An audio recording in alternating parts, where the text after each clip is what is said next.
Good morning. My name is Jennifer, and this morning I am making a Gruyere cheese. I've made Gruyere before, but this time I'm doing it with my own Clabber Culture. I am not using propionic Shermani because I think I can get some of the bubbles naturally through the Clabber. That's my hope. I develop and not bubbles. And third, I am going to do a natural rind, and I'm going to do B.Linen washes, I think. So it should be a totally different Gruyere than anything I've ever done. It should be much more accurate. Perhaps. What I have today is 6 gallons of milk. This is from the past 3 days. This is this morning's, Wednesday, Thursday, Friday. I'm going to use whole milk. Splash.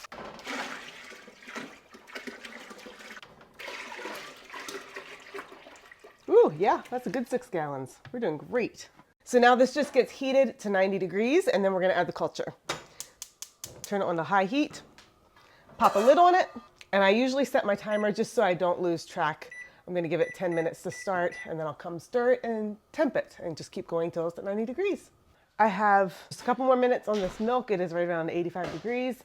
And what I'm using today is Clabber Culture. The reason I have them in 2 different jars is because I was experimenting. One, every time I added Clabber Culture, I did not shake the jar. I just poured in milk over top and let it sit, and the other one I shook. The one that I shook set up faster in the beginning, but now they're right around even. They're both setting up every 24 hours. They smell incredibly sweet. They smell the same. They look gorgeous. It's just like pure butter. See how it jiggles a little bit. Technically, it's about 1/4 cup of culture per gallon. This is only 1 cup of Clabber, so it's a little bit less culture, but I'm not concerned because I'm using raw milk with all the good bacteria. It already has a lot of culture-y stuff in it. And then the Clabber on top of that, it's like a power milk. So I'm not too worried about having less culture. If you do not have Clabber and aren't using Clabber, you could also use most thermophilic cultures. So yogurt is what I would typically use. 85, 88, 89. Yes, we are at 90. And now I'm going to set up my new culture. So I'm going to dump that in there, and I'll add some fresh milk to that. In the meantime, these both go into here. No, that's 2 cups.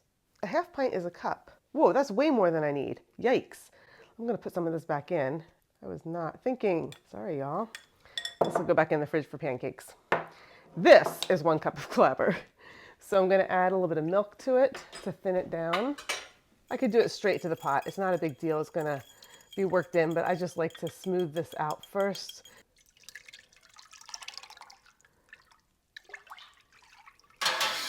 Give it a good stir. According to different recipes, at this point, I can go ahead and do the rennet, like just wait 5 minutes and do the rennet. Another recipe I read said let it sit for an hour to culture. I went to go on a walk with a friend, so I'm leaving now for an hour, and then I'll come back and do the rennet. But technically, it's kind of up in the air how long you let this culture for. Calls for 3/4 of a teaspoon of rennet, so I am doing 1/2 and 1/4. Thin it with a little water, or dilute it with a little water. Add in the rennet.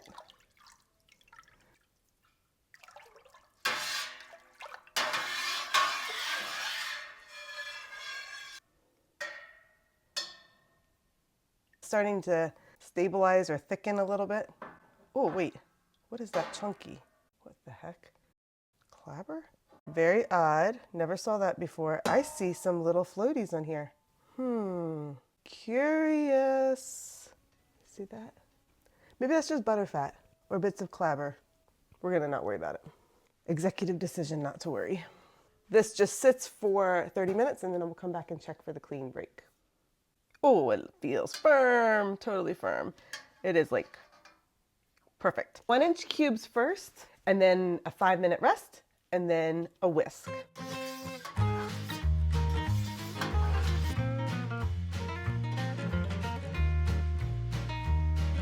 So our power is out, and I'm a little bit concerned that the phone battery is going to be dying in this process, so I might not film as much as normal.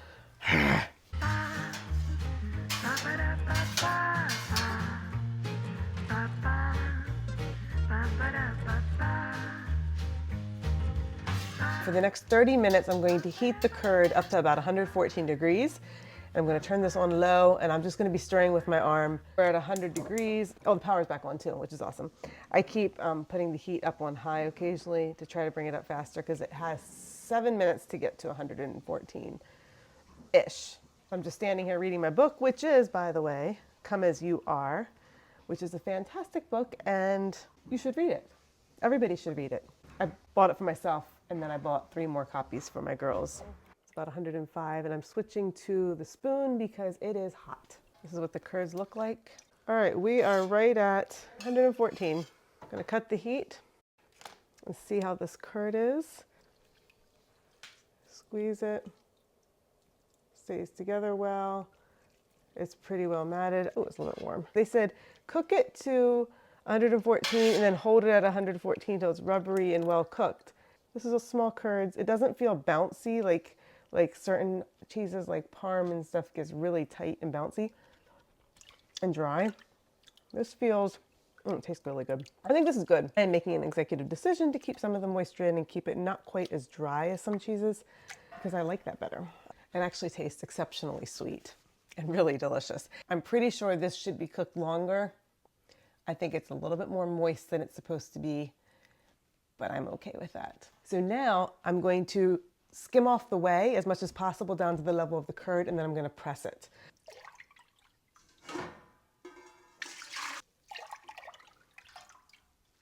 Oh, we're getting down to the curd. All right, said to put an 8 to 10 pound mass until the curds come together. See if that'll help to consolidate it. Some of the curds floated up over. Yeah, I think it's consolidating. I'm just going to give it 5 minutes like this. I don't think it needs much more. Let's take this lid off. See if this actually helped at all. Okay, can you help me here? Come over this way.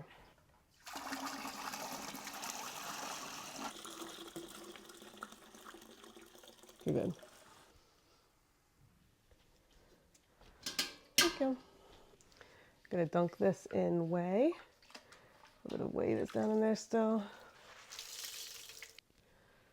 Oh, and here. This is what it looks like inside. It looks basically like any other cheese that I do. So I don't think it's necessarily important to press it down like it said, but I don't know.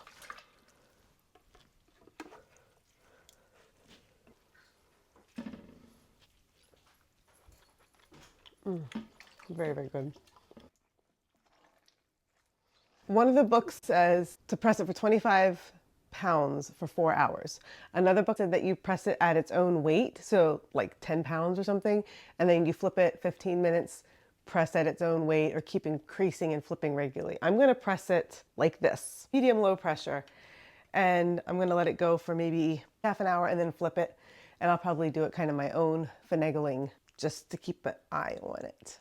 Okay, my friends, the timer just went. You can see it's dropped down a bit. I tightened it up once by pushing this down, and whey really isn't coming out right now. I mean, it is, but not fast at all. So I'm gonna flip it. Oh yeah, it needs to be repressed. You can see how it's uneven in there. This is why you keep after it as you're pressing. See how it dips down in on that one side. Looking beautiful and delicious. So yummy. Oh, it's knitting together very well, but it's very uneven. This side is higher. So we'll continue pressing and hopefully it'll even itself out. I mean, it will, I'm not worried. There we go. It's right around 40 pounds and I'm gonna do it for another half hour and then flip it. Yeah, looks pretty good. Time to flip. It's knitting together beautifully. Look at that. So perfect. Still quite warm. Still slightly wonky on this corner. You can see how it cut in right there. But overall, it's great. Smells great. All right, I'm going to keep this right around 40 pounds for another 2 hours or so, and then I'll flip it and do it till bedtime. It's very well knitted, but now it needs to be pressed fairly hard. I'm going to do it at 50 pounds for 3 to 4 hours, and then I'll do it at 75 pounds overnight. Feels soft and squishy, but firm and well knitted. We are at 50 pounds. Come back in several hours and flip it again.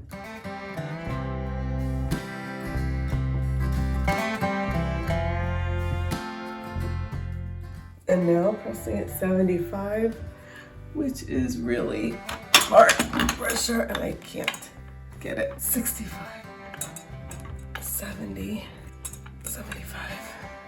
Overnight to tomorrow morning.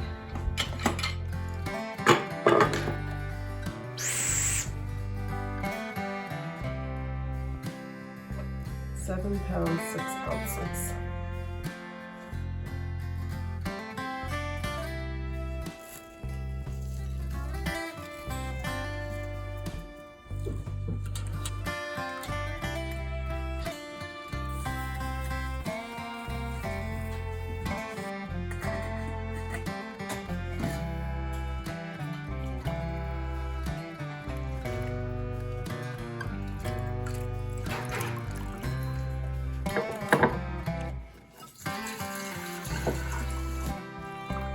See the liquid?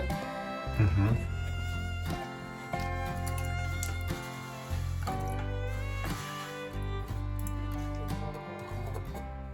So here's the Gruyère. It has been at room temperature, between 60 and 70 in the house generally. It's dry. Oof, it's a really heavy cheese. It's beautiful. There's a little bit of salt on it. Quite lovely. So the instructions say that this Gruyère is supposed to be put in an aging box and aged at like 55 degrees, like 85% humidity. I never check humidity, which is probably one of my problems, but I don't have a meter to, and I'm not going to right now. So put it in a box, age it for 8 to 14 months, flipping it every couple days and washing it down with a light salt brine for like every 3 days, twice a week, once a week, depending. If there's mold, wash it off. My theory is that I am going to get a cheese that looks and smells just like a raclette, because I feel like if I'm doing washed rind cheeses and there's natural B.Linens in the air, it's going to get on this, which you do want some red on your Gruyere. People sometimes rub the rind with annatto coloring or something to make it have a little bit of a different color. I'm not doing that. I'm just going to let it go. And I want to keep off, though, mildew, and I want to keep off blue molds and everything else. So we'll see if we can do this. I got out this aging box. This is the one that had the raclette in. And when I picked this up just now and got it out, I could smell the raclette still. I still smell it very faintly. I sprayed it out with white vinegar solution, let it rest, rinsed it out. I still smell it. I'm gonna say, I mean, it's been scrubbed with hot water and soap. It's gotta be okay, like multiple times. This is fine. Maybe, maybe not. So I'm gonna put the cheese on this mesh. I'm gonna stick it in the bottom of this bucket. Smack on the lid. And now the most important part of doing aging cheese is that you have to keep track of what you're doing to the cheese that's inside the box. I have so many cheeses going and I don't know what's happening. I don't write it down. My brain is a sieve. So I use masking tape and stick it on there. And I often start out with putting several pieces on because I'm going to make things up as I go and I'm going to write notes to myself. And by the end of the aging, often I have masking tape all over this box. This is a Gruyère and it was made on 2/17. So box on 2/22. And then here's going to be light salt brine. Gonna let it go right now, but as I start flipping it, I will put down the dates that I do a light salt brine, and it should be ready. Well, they said 8 months. I don't know if I can wait that long. Let's say I can. 10/17. Big old question mark. Can I do it? That's a long time. Going down to the aging cellar.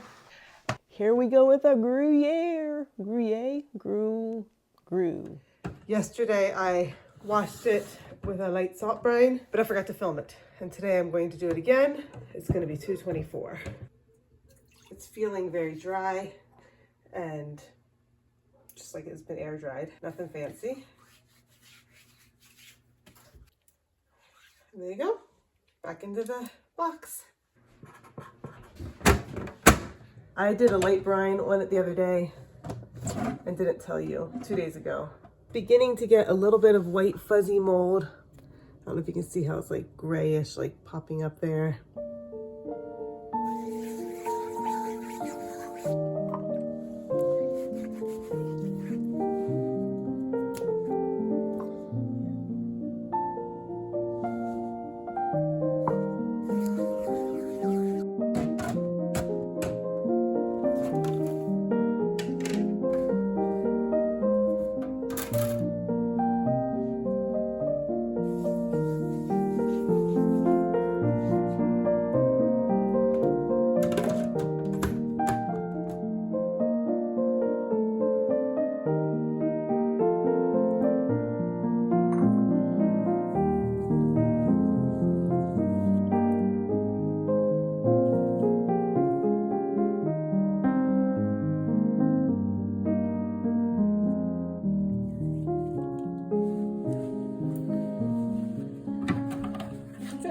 Oh, you can see it's getting a little pinky. Oh, it's sticky for sure.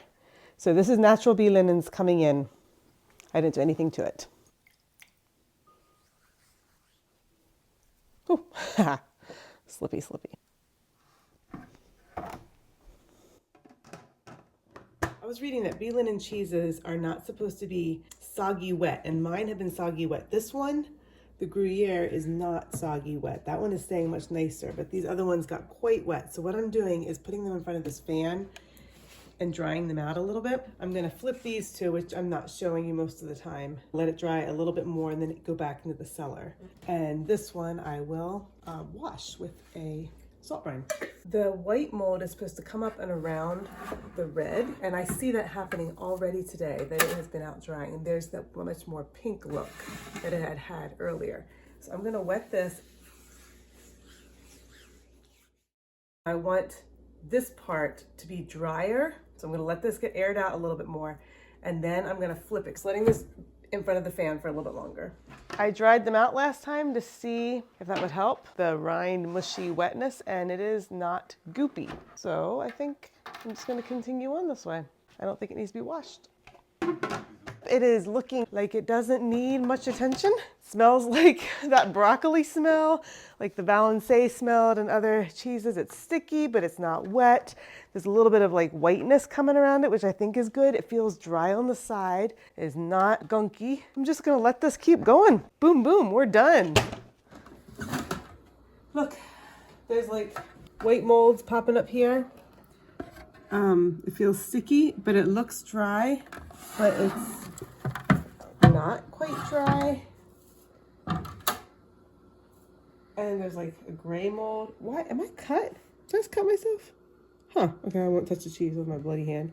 These white molds here, and you can also see it's coming up around the side, and there's a little bit of black stuff, but I don't want to make this wet because then it gets goopy. I like this feeling. So I think if I do decide to do a light brine, salt brine over it and wash it, what I'm going to do is air dry it before I put it back in the container.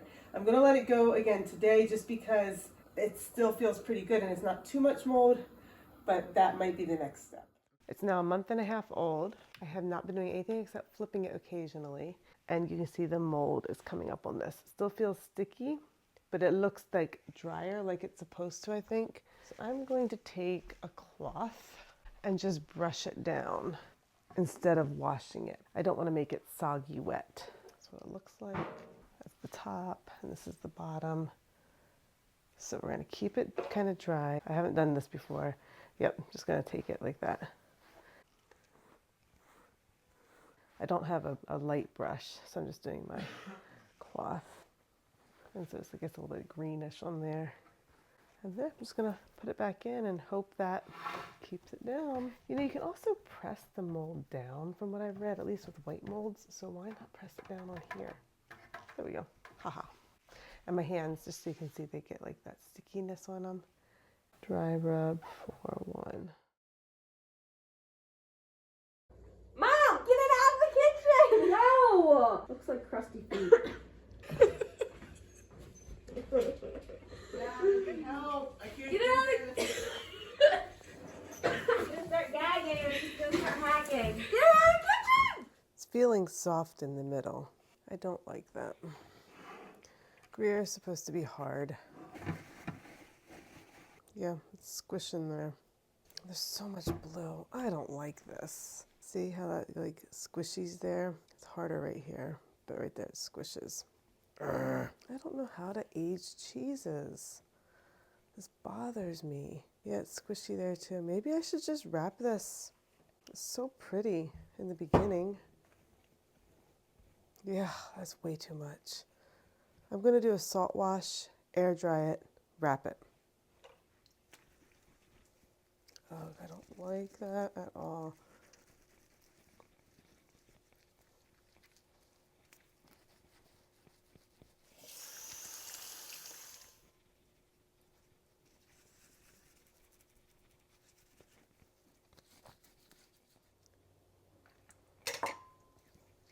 This just isn't right. I don't think. I'm gonna add some white vinegar to this, salt brine, and I'm gonna wash it one more time. Oof. too slippery to pick up.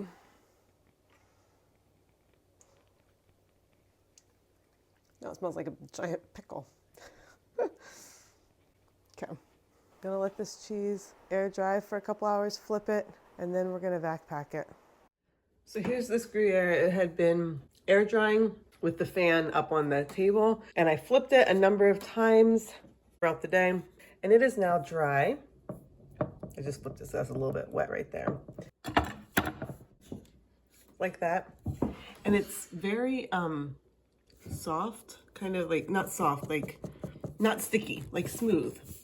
And it smells really nutty and sweet. It's not a bad smell. See, it's beginning to crack here. It's been out for a little while. Maybe I should just leave it like this, uncovered in the wine fridge, but I'm so afraid of molds going other places in there. I think I'll probably backpack it. I like how it looks though. I like that the white is coming up and it's drying out, and even that bit of blue doesn't bother me at all. I decided not to backpack it because I'd have to cut it in half, and I just don't want to cut it in half. It's too pretty like this. So this is the other side I didn't show you. I'm going to take this down and just stick it in the cheese cave. So this one up top is 50 degrees. Slide that in there. See what happens. Down here I have this Revolution, which is not good, and my Derby cheddar. So that's all that's in here, and this is separate, so hopefully it'll be okay. I'll just check on it every couple days. So this smells really nutty. The whole fridge smells almost meaty and good, really good. And it's dry. It smells fabulous. And it's actually looking really good. I have flipped this already once. I'm gonna flip it again. But there's no cracking. I'm just gonna let it go. Here is the Gruyere. I've been flipping it twice a week or so. It looks beautiful. It is rock hard. I'm supposed to let this go till October. It is now May, so it's gonna be a while yet. And it smells like meat. It smells very kind of smoky and meaty and umami. Scooch, Danny. Okay, friends. A wee little story about aging cheeses. A bunch of you have asked about more information about aging cheeses, and I try to keep you abreast of every cheese that I'm doing as I age it, but I can't give a whole video on just aging cheeses because I'm so unscientific about it. I'm always troubleshooting and trying to figure this out. Each cheese behaves differently, and the weather's different, and it's just a mess. So I'm going to show you what is just happening with this Gruyere. It was sitting in the wine fridge at 55 degrees for weeks, months. Wine fridge has gone out for the second time. It was up to 80 degrees. So I transferred it to the cheeser. However, in the cheeser, stuff drips down. So I covered up the cheeses that are natural rind cheeses or lard bandage wrap cheeses with a piece of paper towel and then a piece of wax paper over top. But I put the Gruyere on the bottom shelf, and all the liquid comes down, and then the paper towel kind of fluttered off to the side a little bit, and then that soaked up all the gross juices, freezer juices, so it was touching the cheese. So I air dried it again. Now putting it back in and trying to tuck the paper towel under the cheese so that it doesn't go off the cheese when the door opens and shuts. And hopefully this will, you know, work. And there you go. That is how I am makeshifting my Gruyere to be a natural rind. So it is a process. You gotta just, you know, wing it sometimes. It's time to taste the Gruyere. It has been about 8 months. According to my instructions, it's 8 months to, you know, years. And I was gonna wait 10 months just to be on the safe side, and I just don't wanna wait any longer. Before I show you that, some of you have asked me how I do my note keeping for cheeses, and I want to show you what I did with this Gruyere because over such a long course of time, how do I possibly keep track of it? This is my Jennifer Cook's notebook. I have everything in here from years and years and years of all kinds of stuff. So cheese notes are right here. This started back in 2021. I started numbering the cheeses like number 10, number 11, number 12, just for the wheels. There's the title, there's the date I make it, and often I will put the recipe source. Here's recipes, like this is Gavin's recipe for Cotswold. I just take notes and then write stuff to myself. This was cheese number 24, farmhouse cheddar, made on 10/13. So I used 4 gallons of milk plus 1 quart of store cream. I cut it with a knife a 1/2 inch. So I leave notes, like if I I drained it in the bag for 45 minutes, whatever I did. And then I opened it on 11/19, so a month later. Holy heck, fantastic. So I'm just like doing the basic stuff. Here's an Alpine, here's a Bel Paese, here's notes I had about different cultures, Lancashire. So I just going through and their numbers, so 86, Gouda di Vino, here's a Colby, here's a cheddar. And then I always put the date and when I taste it. Let me show you what I did with this Gruyère. I got it from this cookbook, the home cheesemaking cookbook. I filmed it. I also use Mastering Artisan Cheesemaking for both inspirations. Clabber, rennet, milk, how much it weighed. I brined it for 24 hours, put it in the box. And then I say, see notes. And so my notes ended up being over here. I took the tape off the top of the buckets that I had. And so I can see what I did for that as my record. So let's go get that Gruyère.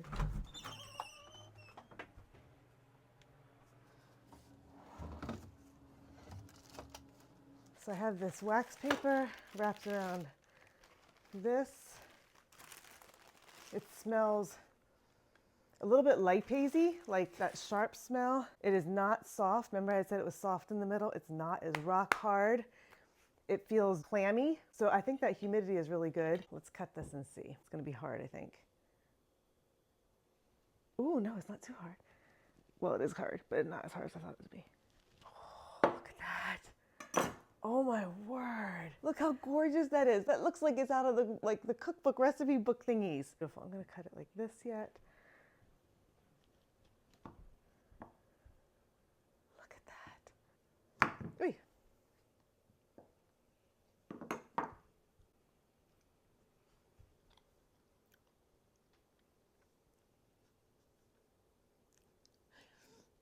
Should I cry? Oh my word. I feel like I could weep right now. This is beautiful. This is like,